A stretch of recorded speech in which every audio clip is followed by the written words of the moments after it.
ನೀವು ಯಾವುದೇ ರಂಗೋಲಿಯನ್ನು ಹಾಕುವಾಗ ನಿಮ್ಗೆ ಇಷ್ಟ ಬಂದಂಗೆ ಬರೀರಿ, ಆದ್ರೆ ಅದೊಂದು ಯಂತ್ರ. ಮನೆ ಒಳಗಡೆ ಬರುವಂತಹ ನೆಗೆಟಿವಿಟಿಯನ್ನ ಕಂಟ್ರೋಲ್ ಮಾಡ್ತವೆ. ಬಾಕ್ಸ್ ಆಕೃತಿಯಲ್ಲಿ ನೀವು ರಂಗೋಲಿಯನ್ನು ಉತ್ತರ ದಿಕ್ಕಲ್ಲಿ ಹಾಕಿದ್ರೆ ಲಕ್ಷ್ಮಿ ಅನುಗ್ರಹ ಆಗುತ್ತೆ.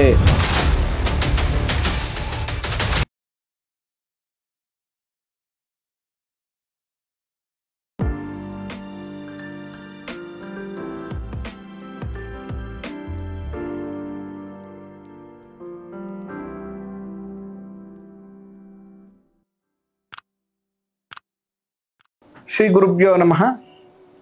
ಮಾಯ್ಕಾರ ಪ್ರಭುವೇ ನಮಃ. ಗಣೇಶ ದೇವಿ ವಾಗ್ದೇವಿ ಮಮ ವಾಕ್ಯ ಸಿದ್ಧಿ ಕುರು ಸ್ವಾಹ. ಓಂ ನಮೋ ಭಗವತಿ ಚಾಮುಂಡೇಶ್ವರಿ ಮಲಯಾಳ ಸ್ವರೂಪಿಣಿ ಸರ್ವ ಸಿದ್ಧಿಕಾರಿಣಿ ಸತ್ಯಂ ಬ್ರೂಹಿ ಸ್ವಾಹ. ಆರಾಧ್ಯ ದೈವನಾಗಿರುವಂತಹ ಮಲೆ ಮಾದೇಶ್ವರರನ್ನ ಮನದಲ್ಲಿ ನೆನೆಯುತ್ತಾ ವಿದ್ಯಾಗುರುಗಳ ತಂದೆ ತಾಯಿಯ ಪಾದಾರವಿಂದಗಳಿಗೆ ನಮಸ್ಕಾರವನ್ನ ಮಾಡ್ತಾ ಜಗದ್ಗುರು ಪಂಚಾಚಾರ್ಯರನ್ನ ಬಸವಾದಿ ಶರಣರನ್ನ ಮನದಲ್ಲಿ ನೆನೆಯುತ್ತಾ ಇವತ್ತಿನ ಸಂಚಿಕೆಯನ್ನು ಪ್ರಾರಂಭ ಮಾಡೋಣ. ನನ್ನೆಲ್ಲ ಪ್ರೀತಿಯ ವಾಸ್ತುವಿಜ್ಞಾನ ವೀಕ್ಷಕ ಬಂಧುಗಳಿಗೆ ನಿಮ್ಮ ಮುಗುರು ಮಧು ದೀಕ್ಷಿತ್ ಮಾಡುವಂಥ ಪರಿಪೂರ್ಣವಾದಂಥ ನಮಸ್ಕಾರಗಳು. ಇನ್ನೂ ಕೂಡ ನಮ್ಮ ಚಾನಲ್ನ ಸಬ್ಸ್ಕ್ರೈಬ್ ಆಗಿಲ್ಲ, ಫಾಲೋ ಮಾಡ್ತಾ ಇಲ್ಲ ಅಂದರೆ ದಯವಿಟ್ಟು ಮಾಡಿ, ಸಪೋರ್ಟ್ ಮಾಡ್ತಾ ಇದ್ದೀರಾ. ಇನ್ನು ಹೆಚ್ಚಿನ ರೀತಿಯಲ್ಲಿ ಮಾಡಿ, ಇನ್ನು ಹೆಚ್ಚಿನ ವಿಚಾರಗಳನ್ನು ತಿಳಿಸುವಂಥ ಪ್ರೋತ್ಸಾಹವನ್ನು ನೀವು ನೀಡಿ ಅಂತ ಹೇಳ್ತಾ, ಮತ್ತೆ ಇವತ್ತು ನಮ್ಮ ಜೊತೆಗೆ ಜಗದೀಶ್ ಅವರೇ ಇದ್ದಾರೆ. ಇವತ್ತು ವಾಸ್ತುವಿನ ಮತ್ತೊಂದಷ್ಟು ವಿಚಾರಗಳ ಬಗ್ಗೆ ಇವತ್ತು ನಾವು ಮಾತಾಡ್ತೀವಿ. ನಿಮ್ಮ ಪರವಾಗಿ ನಮ್ಮ ಜಗದೀಶ್ ಅವರು, ನಮ್ಮ ವಿದ್ಯಾರ್ಥಿ ಆದಂಥ ಜಗದೀಶ್ ಅವರು ಏನೆಲ್ಲ ಪ್ರಶ್ನೆಗಳನ್ನು ಕೇಳ್ತಾರೆ ಅಂತ ನೋಡೋಣ. ಜೊತೆಗೆ ನಾನು ಯಾವಾಗಲೂ ನಮ್ಮ ಸಂಸ್ಥೆಯಲ್ಲಿ ವಾಸ್ತುಶಾಸ್ತ್ರ, ಪ್ರಶ್ನೆಶಾಸ್ತ್ರ ಮತ್ತು ಜ್ಯೋತಿಷ್ಯವನ್ನ ವಿದ್ಯಾರ್ಥಿಗಳಿಗೆ ಕಲಿಸ್ಕೊಡೋದ್ರ ಜೊತೆಗೆ ಅವರಿಗೆ ಖಂಡಿತವಾಗಿಯೂ ಶಾಸ್ತ್ರಬದ್ಧವಾದ ತಿಳುವಳಿಕೆಯನ್ನು ತಿಳಿಸಿ ಅವರು ಕೂಡ ಒಂದು 10 ಜನಕ್ಕೆ ತಿಳಿಸ್ಲಿ ಅನ್ನುವಂಥದ್ದು ಇರ್ತದೆ. ಆ ನಿಟ್ಟಿನಲ್ಲಿ ನಮ್ಮ ಎಲ್ಲ ವಿದ್ಯಾರ್ಥಿಗಳು ಅವರವರ ಊರಿನಲ್ಲಿ, ಪ್ರಾಂತ್ಯದಲ್ಲಿ ತುಂಬಾ ಚೆನ್ನಾಗಿ ಅಭ್ಯಾಸ ಮಾಡ್ತಾ ಇದ್ದಾರೆ ಅನ್ನುವಂಥದ್ದು ಬಹಳ ಖುಷಿಯ ವಿಚಾರ. ಹೇಳಿ ಜಗದೀಶ್, ಏನು ಸಮಾಚಾರ? ಹೊರಗಡೆ ನನ್ನ ಪ್ರಶ್ನೆ ಅಂದ್ರೆ ರಂಗೋಲಿ ಬಗ್ಗೆ ತಿಳಿಸ್ಕೊಡಿ. ಅಂದ್ರೆ ಯಾವ ತರ ಅಂತಂದ್ರೆ, ಈಗ ಮನೆಯ ಮುಂದೆ ಅಂದ್ರೆ ದಿಕ್ಕು ಅಂದ್ರೆ ಒಬ್ಬೊಬ್ಬರಿಗೆ ಪೂರ್ವ ದಿಕ್ಕಿರುತ್ತೆ, ದಕ್ಷಿಣ ದಿಕ್ಕು, ಬಾಗಿಲು ದಿಕ್ಕಿರುತ್ತೆ. ಆ ದಿಕ್ಕಿನಲ್ಲಿ ಯಾವ ತರ ರಂಗೋಲಿ ಹಾಕ್ಬೇಕು, ಅಂದ್ರೆ ಯಾವ ರಂಗೋಲಿ ಹಾಕಿದ್ರೆ ಶುಭ, ಯಾಕೆ ರಂಗೋಲಿ ಯಾಕೆ ಹಾಕ್ಬೇಕು ಅನ್ನೋದ್ರ ಬಗ್ಗೆ ನನ್ಗೆ ಡೌಟ್ ಇದೆ. ಅದ್ರ ಬಗ್ಗೆ ನೀವು ಸಾಮಾನ್ಯವಾಗಿ ಜಗದೀಶ್ ಈ ಪ್ರಶ್ನೆಗಳನ್ನ ಹೆಣ್ಣು ಮಕ್ಕಳು ಜಾಸ್ತಿ ಕೇಳ್ತಾರೆ, ಕರೆಕ್ಟಾ? ನೀವೇ ಕೇಳ್ತಾ ಇದ್ರಿ ಪ್ರಶ್ನೆನ? ಹೊರಗಡೆ ಕೇಳ್ತಾರೆ ಅಂದ್ರೆ ಅನಿಸ್ತು. ಈಗ ಸಿಕ್ಕಾಪಟ್ಟಿ ಜನ ಮನೆ ಮುಂದೆ ರಂಗೋಲಿನೇ ಹಾಕಲ್ಲ, ಬಿಟ್ಬಿಡ್ತಾರೆ. ಅಂದ್ರೆ ಈ ಶುಭ ಕಾರ್ಯ ಹಬ್ಬಗಳ ದಿವಸ ಮಾತ್ರನೇ ರಂಗೋಲಿ ಹಾಕ್ತಾರೆ, ಮಿಕ್ಕಿದ ದಿವಸ ಮುಂದೆ ನೀರ್ ಹಾಕಿ ತೊಳೆಯೋದು ಇಲ್ಲ, ಹಾಗೆ ಇಲ್ಲ, ಯಾವಾಗೂ ನಾರ್ಮಲ್ ಆಗಿ ಹಂಗೆ ಬಿಟ್ಟಿರ್ತಾರೆ. ಅದಕ್ಕೋಸ್ಕರ ರಂಗೋಲಿ ಹಾಕೋದು ಯಾವ್ದ್ರಿಂದ ಶುಭ, ರಂಗೋಲಿ ಹಾಕಿದ್ರೆ ಏನ್ ಶುಭ ಫಲ, ಅಂದ್ರೆ ಯಾವ ತರ ರಂಗೋಲಿ ಹಾಕ್ಬೇಕು ಅನ್ನೋದ್ರ ಬಗ್ಗೆ ಡೌಟ್ ಇತ್ತು, ಅದು ನಿಮ್ಮ ಹತ್ರ ಕೇಳ. ನೋಡಿ, ಯಾವುದೇ ದೇವಸ್ಥಾನ, ಯಾವುದೇ ಪೂಜೆಗಳು ನೀವು ಎಲ್ಲೇ ಅಬ್ಸರ್ವ್ ಮಾಡಿ ನೋಡಿ, ಸಾಮಾನ್ಯವಾಗಿ ಏನ್ ಮಾಡ್ತಾರೆ ಅಂದ್ರೆ ರಂಗೋಲಿಗಳನ್ನ ಹಾಕ್ತಾರೆ. ಆಯ್ತಾ? ನೋಡಿ, ಮಂಗಳ ದ್ರವ್ಯಗಳು, ಮಂಗಳ ವಸ್ತುಗಳು ಒಂದು ಪಾಸಿಟಿವಿಟಿ ಅಂತ, ಅಂದ್ರೆ ಒಂದು ಧನಾತ್ಮಕತೆ ಇರುವಂತಹ ವಸ್ತುಗಳು. ಎಕ್ಸಾಂಪಲ್ ಅರ್ಶಿನ, ಕುಂಕುಮ, ಧೂಪ, ಅಂದ್ರೆ ಕೆಮಿಕಲ್ ಇಲ್ಲದೆ ಇರುವಂಥದ್ದು, ಜೊತೆಗೆ ರಂಗೋಲೆ, ಇವೆಲ್ಲ ಮಂಗಳ ವಸ್ತುಗಳು ಅಂತ.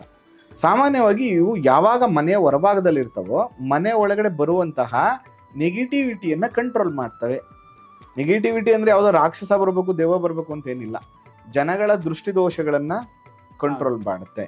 ಜೊತೆಗೆ ನೋಡಿ, ಈ ರಂಗೋಲೆ ಇರ್ಬೋದು ಅಥವಾ ನಮ್ಮ ಅರಿಶಿನ ಇರ್ಬೋದು, ಮನೆ ಬಾಗಿಲಿಗೆ ಹಾಕುವಂಥದ್ದು ಅನೇಕ ಕ್ರಿಮಿಕೀಟಗಳನ್ನ ಮನೆ ಒಳಗಡೆ ಬರದೇ ಇರುವಂತ ರೀತಿಯಲ್ಲಿ ಕೂಡ ಅವು ತಡೆಗಟ್ತವೆ. ಜೊತೆಗೆ ದಾರಿಲಿ ಹೋಗುವಂತ ಸಂದರ್ಭದಲ್ಲಿ ನೀವು ಮನೆಯನ್ನು ಸಖತ್ತಾಗಿ ಕಟ್ಟಿರ್ತೀರ, ಕರೆಕ್ಟಾ? ಎಲ್ರು ಏನ್ ಮಾಡ್ತೀವಿ, ಗುರು ಎಲ್ಲೋ ಏನೋ ಮಾಡ್ಬಿಟ್ಟು ಗುರು ಸಖತ್ತಾಗಿ ಮನೆ ಕಟ್ಟಾನೆ ಅನ್ಕೊಂಡು ಹೋಗ್ತಾರೆ. ಸೊ ಈವಿಲ್ಲ, ಅಂದ್ರೆ ಅವ್ನ ದೃಷ್ಟಿ ಬಿತ್ತ ನಿಮಗೆ. ನೀವು ಸಾಲ ಮಾಡಿದಿರೋ, EMI ಮಾಡಿದಿರೋ, ಕಷ್ಟಪಟ್ಟಿದಿರೋ ಅವ್ರಿಗೆ ಗೊತ್ತಿರಲ್ಲ. ಅವ್ರಿಗೇನು ನಾನ್ ಮಾಡಕ್ ಆಯ್ತಲ್ಲ, ಅಲ್ಲಿ ಇಷ್ಟು ಚೆನ್ನಾಗಿ ಮಾಡ್ಬಿಟ್ಟವ್ರಲ್ಲ ಅನ್ನುವಂಥದ್ದು ಈವಿಲ್ಲ. ಆದ್ರೆ ನೀನು ತುಂಬಾ ಚೆನ್ನಾಗಿ ರಂಗೋಲೆ ಇಟ್ರೆ ನಿಮ್ ದೃಷ್ಟಿ ಎಲ್ಲೋಗುತ್ತೆ ನಿಮ್ ಮನೆ ಹತ್ರ ಬಂದಾಗ? ರಂಗೋಲಿ ಕಡೆ. ಅಯ್ಯೋ ರಂಗೋಲಿ ಹಾಕೋರ್ ಕಣಪ್ಪ, ದಾಟ್ಕೊಂಡು ಹೋಗೋಣ ಅಂತ ಹೇಳಿ ಅದನ್ನ ದಾಟ್ಕೊಂಡು ಹೋಗುವಾಗ ಅವ್ನ ಮನೆ ಕಡೆ ಹೆಚ್ಚು ಗಮನ ಹರಿಸಲ್ಲ, ಕರೆಕ್ಟ್? ಅಲ್ಲೊಂದು ನೆಗೆಟಿವಿಟಿ ಕಂಟ್ರೋಲ್ ಆಯ್ತಾ? ಜೊತೆಗೆ ನಾನು ಊಟ ಮಾಡುವ ಮೊದಲು, ನಾನು ಭೋಜನ ಮಾಡುವಂತ ಮೊದಲು ಅನೇಕ ಚಿಕ್ಕ ಚಿಕ್ಕ ಜೀವಿಗಳಿಗೆ ಆಹಾರವನ್ನು ಒದಗಿಸಬೇಕು ಅನ್ನುವಂಥದ್ದು ಕೂಡ ಒಂದು ನಮ್ಮ ಧರ್ಮಶಾಸ್ತ್ರದಲ್ಲಿದೆ. ಅದರಿಂದ ನೀನು ರಂಗೋಲಿಯನ್ನ ಹಾಕ್ದಾಗ ಅನೇಕ ಸಣ್ಣ ಸಣ್ಣ ಕೀಟಗಳು, ಹುಳಗಳು ಆ ರಂಗೋಲಿಯನ್ನ ಸೇವನೆ ಮಾಡ್ತಿದೆ, ಅದಕ್ಕೆ ಆಹಾರ ಆಯ್ತು. ಎರಡನೇದು ಆ ರಂಗೋಲಿಯನ್ನು ಹಾಕೋದ್ರಿಂದ ಅದ್ರಲ್ಲಿ ಬಳಸುವಂತ ಯಂತ್ರಗಳು, ನೀವು ಯಾವುದೇ ರಂಗೋಲಿಯನ್ನು ಹಾಕುವಾಗ ನಿಮ್ಗೆ ಇಷ್ಟ ಬಂದಂಗೆ ಬರೀರಿ ನೀವು, ಆದ್ರೆ ಅದೊಂದು ಯಂತ್ರ ಆಗುತ್ತೆ. ಕರೆಕ್ಟಾ? ಯಾವಾಗ ಅಲ್ಲಿ ಒಂದು ಯಂತ್ರವನ್ನ, ಒಂದು ಮಂಡಲವನ್ನ ಬರೀತಿರೋ ಅಲ್ಲಿ ಒಂದು ದೈವಿಕ ಶಕ್ತಿ ಪ್ರಾರಂಭ ಆಗುತ್ತೆ. ಅದಕ್ಕೆ ನಾವು ಯಾವಾಗ್ಲೂ ಏನ್ ಹೇಳ್ತೀವಿ ಅಂದ್ರೆ, ಎಲ್ಲದರಲ್ಲೂ ದೇವರನ್ನ ಕಾಣಬೇಕು. ಪ್ರಕೃತಿಯಲ್ಲಿ ದೇವರನ್ನ ಕಾಣಬೇಕು, ರಂಗೋಲಿಯಲ್ಲಿ ದೇವರನ್ನ ಕಾಣಬೇಕು, ವಿಗ್ರಹದಲ್ಲಿ ದೇವರನ್ನ ಕಾಣಬೇಕು, ದೀಪದಲ್ಲಿ ದೇವರನ್ನ ಕಾಣಬೇಕು. ಯೂನಿವರ್ಸಲ್ ಎಲ್ಲ ಕಡೆ ದೇವರಿದ್ದಾನೆ ಅಂತ. ಅದಕ್ಕೆ ನಮ್ಮಲ್ಲಿ ಏನು ಹೇಳಿದ್ದಾರೆ, ಮಂಡಲ ಆರಾಧನೆ ಅಂದ್ರೆ ನೀನು ವಿಗ್ರಹನೇ ಇಟ್ಟು ಪೂಜೆ ಮಾಡ್ಬೇಕು ಅಂತ ಏನಿಲ್ಲ, ನೀನೊಂದು ಮಂಡಲ ಹಾಕಿದ್ರೆ ಸಾಕು, ಅಲ್ಲಿ ದೇವತಾ ಆರಾಧನೆ ಆಗತ್ತೆ, ದೇವರು ಅಲ್ಲಿ ಬಂದು ನೆಲೆಸ್ತಾನೆ ಅಂತ. ಎರಡನೇದು ಬಂದು ಅಗ್ನಿಯಿಂದ ಪೂಜೆ ಮಾಡು, ವಿಗ್ರಹದಿಂದ ಪೂಜೆ ಮಾಡು, ಯಾವ್ದ್ರಿಂದ ನಾರು ಮಾಡು, ದೇವರಲ್ಲಿ ಇರ್ತಾನೆ ಅಂತ. ಅಥವಾ ಕಳಶ ಇಟ್ಟು ಪೂಜೆ ಮಾಡು. ಅದೇ ರೀತಿಯಾಗಿ ನಾವು ಒಂದು ಮಂಡಲ ರಚನೆಯನ್ನ ಮಾಡೋದ್ರಿಂದ, ರಂಗೋಲಿಯನ್ನು ಹಾಕಿ ಪೂಜೆ ಮಾಡೋದ್ರಿಂದ ಅಲ್ಲಿ ಒಂದು ದೈವಿಕ ಶಕ್ತಿ ಪ್ರಾರಂಭ ಆಗುತ್ತೆ. ಮನೆಗೆ ಬರುವಂತಹ ದೃಷ್ಟಿದೋಷಾದಿಗಳು, ನೆಗೆಟಿವಿಟಿ ಕಂಟ್ರೋಲ್ ಆಗುತ್ತೆ. ಆ ಉದ್ದೇಶದಿಂದ ನಾವು ಹಾಕ್ಬೇಕು. ಅದನ್ನೇ ಹೇಳ್ತಿದ್ದೆ ನಾನೇನಂತಂದ್ರೆ, ಆಕರ್ಷಣೆ ಮಾಡುತ್ತೆ, ಅದೊಂಥರ ಬೇರೆಯವ್ರನ್ನ ಮನಸ್ಥಿತಿಯನ್ನ ಆಕರ್ಷಣೆ ಮಾಡುತ್ತೆ, ಉಲ್ಲಾಸವನ್ನ ಕೊಡುತ್ತೆ. ಅದ್ ನೋಡಿದ ತಕ್ಷಣ ನೀವು ಮನೆ ಒಳಗಡೆ ಬತ್ತಿದ ತಕ್ಷಣ ನಿಮ್ಗೆ ಏನ್ ಅನ್ಸುತ್ತೆ, ಓ ರಂಗೋಲಿ ಎಲ್ಲ ದಾಟ್ಕೊಂಡು ಹೋಗೋಣಪ್ಪ, ತುಳಿಯೋದ್ ಬೇಡ ಅಂತ ಅನ್ಸುತ್ತೆ. ಅಂದ್ರೆ ಆ ಮನೆಯ ಬಗ್ಗೆ, ಅಲ್ಲಿರುವಂತ ವ್ಯಕ್ತಿಗಳ ಬಗ್ಗೆ ಒಂದು ದೈವಿಕ ಭಾವನೆ ಬರುತ್ತೋ, ಇವ್ರು ಬಹಳ ಸಂಪ್ರದಾಯ ಶಾಸ್ತ್ರವನ್ನ ಆಚರಣೆ ಮಾಡ್ತಾರಪ್ಪ ಅನ್ನುವಂತ ಒಂದು ಭಯ ಶುರುವಾಗುತ್ತೆ ಅವ್ರಿಗೆ. ಇದೇ ಒಂದು ಪಾಸಿಟಿವಿಟಿ. ಅದರಿಂದ ನಾನು ಹೇಳುವಂಥದ್ದು, ರಂಗೋಲಿ ತುಂಬಾ ಫಲವನ್ನ ಕೊಡುತ್ತೆ. ಆದ್ರೆ ಇವತ್ತು ನಮ್ಮ ವೀಕ್ಷಕರಿಗೆ ವಾಸ್ತು ಪ್ರಕಾರ ಯಾವ ಯಾವ ದಿಕ್ಕಲ್ಲಿ ಯಾವ ರೀತಿಯ ರಂಗೋಲಿಯನ್ನ ಹಾಕಿದ್ರೆ ಒಳ್ಳೇದು ಅನ್ನುವಂತ ವಿಚಾರಗಳ ಬಗ್ಗೆ ಇವತ್ತು ನಾವು ನಮ್ಮ ವೀಕ್ಷಕರಿಗೆ ಎಕ್ಸ್ಪ್ಲೇನ್ ಮಾಡ್ತಾ ಹೋಗ್ತೀವಿ. ಪ್ರಶ್ನೆ ಗುರುಗಳೇ, ಅಂದ್ರೆ ಯಾವ ದಿಕ್ಕಲು, ಅಂದ್ರೆ ಪೂರ್ವ ದಿಕ್ಕಿನಲ್ಲಿ ಬಾಗಿಲಿರುತ್ತೆ, ಅವ್ರು ಯಾವ ತರ ರಂಗೋಲಿ ಹಾಕಿದ್ರೆ ಒಳ್ಳೆ? ನೋಡಿ, ಸಾಮಾನ್ಯವಾಗಿ ಇಲ್ಲಿ ಗ್ರಹಗಳಿಗೆ, ಪ್ರತಿಯೊಂದು ಗ್ರಹಗಳಿಗೂ ಕೂಡ ಅದರದೇ ಆದ ಒಂದು ವಿಶೇಷತೆಗಳಿದೆ.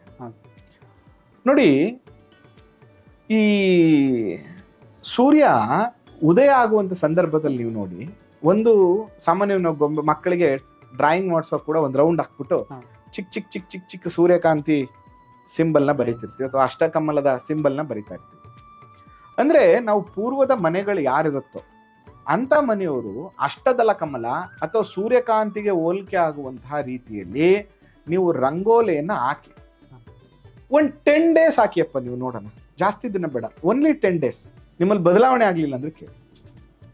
ಅಷ್ಟದಳ ಕಮಲ ಅಥವಾ ಸೂರ್ಯಕಾಂತಿಗೆ ಹೋಲುವಂತಹ, ಅಂದ್ರೆ ಸೂರ್ಯನಿಗೆ ರೇಸ್ ಉತ್ಪತ್ತಿ ಆಗುತ್ತಲ್ಲ, ಆ ತರದ ಟ್ರ್ಯಾಂಗಲ್ಸ್ ಬರುವಂತಹ ರಂಗೋಲಿಯನ್ನ ಪೂರ್ವ ದಿಕ್ಕಿನಲ್ಲಿ ನೀವು ಹಾಕ್ತಾ ಬಂದ್ರೆ ಮನೆಯ ಮ್ಯಾಕ್ಸಿಮಮ್ ವಾಸ್ತು ದೋಷಗಳು ಕಮ್ಮಿ ಆಗುತ್ತೆ, ಮನೆಗೆ ನೆಗೆಟಿವಿಟಿ ಕಮ್ಮಿ ಆಗುತ್ತೆ.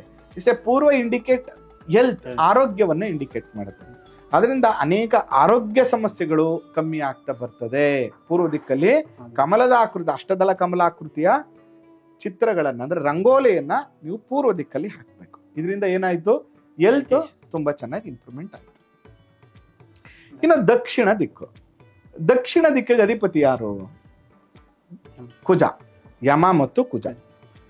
ಮತ್ತೆ ಇಸೆ ಇಂಡಿಕೇಟ್, ಕುಜ ಇಂಡಿಕೇಟ್ ಟ್ರ್ಯಾಂಗಲ್, ಕರೆಕ್ಟಾ? ಅಂದ್ರೆ ಇಲ್ಲಿ ನಾವು ಅರ್ಥ ಮಾಡ್ಕೋಬೇಕಾಗಿರುವಂತದ್ದು ಏನಂದ್ರೆ, ನಾವು ಯಾರೇ ರಂಗೋಲಿಯನ್ನ ದಕ್ಷಿಣ ದಿಕ್ಕಿನಲ್ಲಿರುವಂತಹ ಗೃಹಗಳಲ್ಲಿ ನೀವು ಟ್ರ್ಯಾಂಗಲ್ ಅಂದ್ರೆ ತ್ರಿಕೋನ ಬರ್ಬೇಕಾದಲ್ಲಿ ನೀವು ಯಾವ ತರನಾದ್ರು ಡಿಸೈನ್ ಮಾಡಿ ಅಲ್ಲಿ, ಬಟ್ ಅದ್ರೊಳಗಡೆ ಆ ರಂಗೋಲಿ ಒಳಗಡೆ ಟ್ರ್ಯಾಂಗಲ್ಸ್ ಇರಬೇಕು, ತ್ರಿಕೋನಗಳಿರ್ಬೇಕು. ಈ ರೀತಿಯಾಗಿ ಮಾಡಿದ್ರೆ ಮೊದಲನೇದಾಗಿ ನಿಮ್ಗಾಗುವ ಒಳ್ಳೇದೇನಂದ್ರೆ ಶತ್ರು ಬಾಧೆಗಳು ಕಡಿಮೆ ಆಗುತ್ತೆ. ಎರಡನೇದು ನೇಮು ಫೇಮು. ದಕ್ಷಿಣ ದಿಕ್ಕು ಕುಜ ಏನ್ ಇಂಡಿಕೇಟ್ ಮಾಡ್ತಾನೆ? ಅಗ್ರೆಸಿವ್, ರಿಯಲ್ ಎಸ್ಟೇಟು, ಸಂಪಾದನೆ, ಸೈಟು, ಆಸ್ತಿ, ನೇಮು ಫೇಮ್ ಎಲ್ಲವನ್ನ ಇಂಡಿಕೇಟ್ ಮಾಡ್ತಾನೆ. ಅದರಿಂದ ನೇಮು ಫೇಮ್ ಅಭಿವೃದ್ಧಿ ಆಗುವಂಥದ್ದು, ಸೈಟ್ ಅನ್ನ ತಗೊಳ್ಳುವಂಥದ್ದು, ಮನೆಯನ್ನ ತೆಗೆದುಕೊಳ್ಳುವಂಥದ್ದು, ಆ ಪ್ರಯತ್ನದಲ್ಲಿ ಸಕ್ಸಸ್ ಆಗುವಂಥದ್ದು, ಆಸ್ತಿಯನ್ನ ಗಳಿಸುವಂಥದ್ದು, ಸಮಾಜದಲ್ಲಿ ಒಂದಷ್ಟು ಅನುಕೂಲಗಳಾಗುವಂಥ ಯೋಗಗಳು ಪ್ರಾಪ್ತಿ ಆಗ್ತದೆ ನಿಮಗೆ.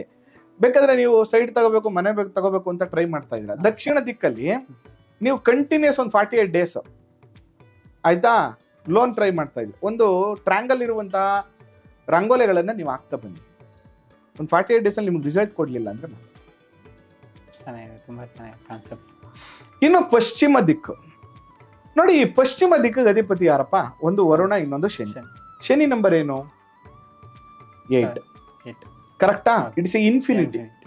ಹಾಗಾದ್ರೆ ನೀವು ಪಶ್ಚಿಮ ದಿಕ್ಕು ಏನ್ ಇಂಡಿಕೇಟ್ ಮಾಡುತ್ತೆ? ಇನ್ಫಿನಿಟಿ ಅಂದ್ರೆ ನೆವರ್ ಎಂಡಿಂಗ್ ಅಂತ, ಕರೆಕ್ಟಾ? ಅದಕ್ಕೆ ನಾವು ಶನಿ ಕೊಟ್ರೆ ಹೆಂಗ್ ಕೊಡ್ತಾನೆ ದುಡ್ಡು ಅಂದ್ರೆ ನಿನಗೆ ಖರ್ಚು ದುಡ್ಡನ್ನ ಎಲ್ಲಿ ಇಟ್ಕೊಳ್ಳೋದಪ್ಪ ಅನ್ನೋ ಲೆವೆಲ್ ಕೊಡ್ತಾನೆ ಅಂತ. ಐಶ್ವರ್ಯ, ಅದಕ್ಕೆ ಪಶ್ಚಿಮ ದಿಕ್ಕನ್ನ ಐಶ್ವರ್ಯದ ದಿಕ್ಕು ಅಂತ ನಾವು ಕರಿತೀವಿ.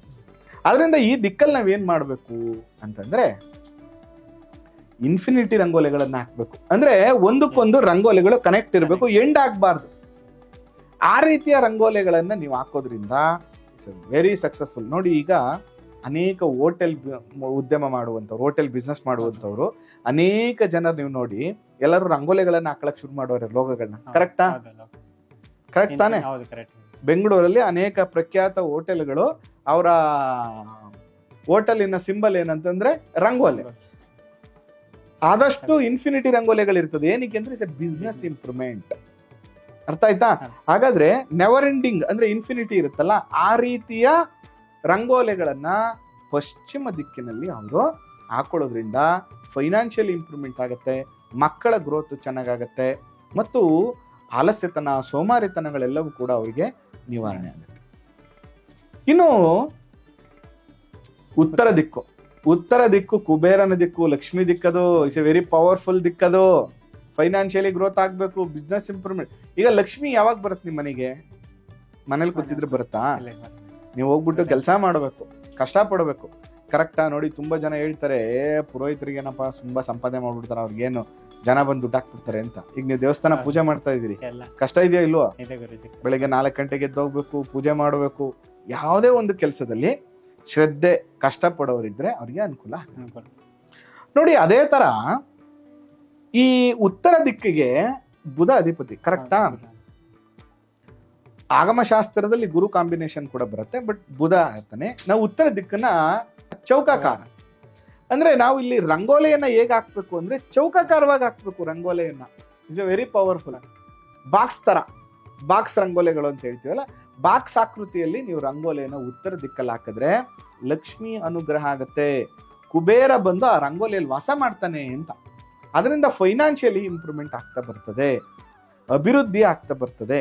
ಅದರಿಂದ ನೀವೇನ್ ಮಾಡಿ ಅಂದ್ರೆ ಉತ್ತರ ದಿಕ್ಕಲ್ಲಿ ಚೌಕಾಕಾರದ ರಂಗೋಲಿಗಳನ್ನ ಹಾಕೋದ್ರಿಂದ ಫೈನಾನ್ಷಿಯಲಿ ಇಂಪ್ರೂವ್ಮೆಂಟು, ವ್ಯವಹಾರಿಕವಾಗಿ ಇಂಪ್ರೂವ್ಮೆಂಟು, ಆರ್ಥಿಕವಾದ ಅಭಿವೃದ್ಧಿಗಳು, ಮಕ್ಕಳ ಎಜುಕೇಶನ್ ಚೆನ್ನಾಗಾಗುವಂಥದ್ದು, ಮನೇಲಿ ಒಂದು ದೈವಿಕ ಕಳೆ ಜಾಸ್ತಿ ಆಗುವಂಥದ್ದು ಎಲ್ಲವೂ ಕೂಡ ಅವರಿಗೆ ಅನುಕೂಲಗಳಾಗ್ತದೆ. ಇದಿಷ್ಟು ಕೂಡ ಯಾವ್ಯಾವ ದಿಕ್ಕಿನ ಮುಖ್ಯ ದ್ವಾರ ಇದ್ದಾಗ ಆ ಮುಖ್ಯ ದ್ವಾರದ ಮುಂದೆ ರಂಗೋಲಿಯನ್ನು ಯಾಕೆ ಹಾಕ್ಬೇಕು, ಮತ್ತೆ ದಯವಿಟ್ಟು ವಾರದಲ್ಲಿ 2 ದಿನ ಆದ್ರೂ ಮನೆಗೆ ಸ್ವಲ್ಪ ಬಾಗಿಲಿಗೆ ಅರ್ಶನವನ್ನ ಸವರುವಂಥದ್ದು, ಪ್ರತಿದಿನ ರಂಗೋಲಿಯನ್ನ ಹಾಕುವಂಥದ್ದನ್ನ ಯಾವುದೇ ಕಾರಣಕ್ಕೂ ಹೆಣ್ಮಕ್ಳು ಮಿಸ್ ಮಾಡಬಾರ್ದು. ಗುರುಜಿ, ತುಂಬಾ ಚೆನ್ನಾಗಿದೆ ಕಾನ್ಸೆಪ್ಟ್ ಇದು. ಒಂದೊಂದು ದಿಕ್ಕಿನಲ್ಲಿ ಯಾವ್ಯಾವ ಆಕಾರದಲ್ಲಿ ರಂಗೋಲಿ ಹಾಕಿದ್ರೆ ಯಾವ ರೀತಿಯಾದಂತಲ್ಲಿ ಅಭಿವೃದ್ಧಿ ಆಗುತ್ತೆ ಅನ್ನೋದು ತುಂಬಾ ಚೆನ್ನಾಗಿದೆ ಗುರುಜಿ. ಅಂದ್ರೆ ನನ್ಗೆ ಇದೇ ತರ ಈ ಆಕಾರದಲ್ಲಿ ಅನ್ನೋದು ಐಡಿಯಾ ಇರ್ಲಿಲ್ಲ. ನೀವ್ ಹೇಳ್ದಾಗ ಅನಿಸ್ತಿದೆ, ಅಂದ್ರೆ ಈ ಯಾರಾದ್ರೂ ಮನೆಗೆ ಹೋದಾಗ ಅಥವಾ ಯಾರಾದ್ರೂ ಕ್ಲೈಂಟ್ ಸಿಕ್ಕಿದಾಗ ಈ ತರ ಅಭಿವೃದ್ಧಿ ಆಗ್ತಿಲ್ಲ, ಈ ತರ ಪ್ರಾಬ್ಲಮ್ಸ್ ಇದೆ ಅಂದಾಗ ಈ ದಿಕ್ಕಿನಲ್ಲಿ ನೀವು ಈ ತರ ಮಾಡೋದ್ರಿಂದ ಸಿಕ್ಕಾಪಟ್ಟೆ ನಿಮ್ಗೆ ಇಂಪ್ರೂವ್ಮೆಂಟ್ಸ್ ಆಗ್ಬೋದು, ಆ ತರ ನಿಮ್ಗೆ ಇರ್ತಕ್ಕಂಥ ನೆಗೆಟಿವಿಟಿ ಕಮ್ಮಿ ಆಗುತ್ತೆ ಅಂತ ಹೇಳ್ಬೋದು. ನನ್ಗೆ ಈ ತರ ಹೇಳ್ಬೋದು ಅನ್ನೋದು ರಂಗೋಲಿ ವಿಚಾರದಲ್ಲಿ ಕೂಡ ಐಡಿಯಾ ಇರ್ಲಿಲ್ಲ. ನೀವು ನನ್ನ ಪ್ರಶ್ನೆಗೆ ಹೇಳಿದ್ದ ಸುದೀರ್ಘವಾಗಿ ವಿಷಯಗಳು ತುಂಬಾ ಚೆನ್ನಾಗಿ ನೋಡಿ. ರಂಗೋಲಿ ಹಾಕಿ ಹಾಕ್ತೀರಾ, ಕರೆಕ್ಟ್ ಅಲ್ವಾ? ಈ ರೀತಿ ಹಾಕಿ ನಿಮ್ಗೆ ಚೇಂಜಸ್ ಕಾಣುತ್ತೆ ಅಂತ ಹೇಳ್ತಾ ವಾಸ್ತು ಪ್ರಕಾರ ರಂಗೋಲಿ ಅನ್ನುವಂತಹ ಇವತ್ತಿನ ಸಂಚಿಕೆಯನ್ನ ಇಲ್ಲಿಗೆ ಮುಗಿಸ್ತಾ ಇದ್ದೇನೆ. ಇನ್ನು ಹೆಚ್ಚಿನ ವಿಚಾರಗಳನ್ನ ತಿಳ್ಕೊಬೇಕು ಅಂದ್ರೆ ಸಬ್ಸ್ಕ್ರೈಬ್ ಆಗಿ, ಶೇರ್ ಮಾಡಿ. ಜೊತೆಗೆ ನಿಮ್ಗೂ ವಾಸ್ತು ಪ್ರಕಾರ ಪ್ಲಾನ್ ತೋರಿಸ್ಬೇಕು, ಮನೆ ಬಗ್ಗೆ ತಿಳ್ಕೊಬೇಕು ಅಂದ್ರೆ ಖಂಡಿತ ಭೇಟಿ ಮಾಡಿ. ಆ ಮಲೆ ಮಹದೇಶ್ವರ ಅನುಗ್ರಹ ಸದಾ ನಿಮ್ಮ ಮೇಲೆ ಇರಲಿ. ನಮಸ್ಕಾರ.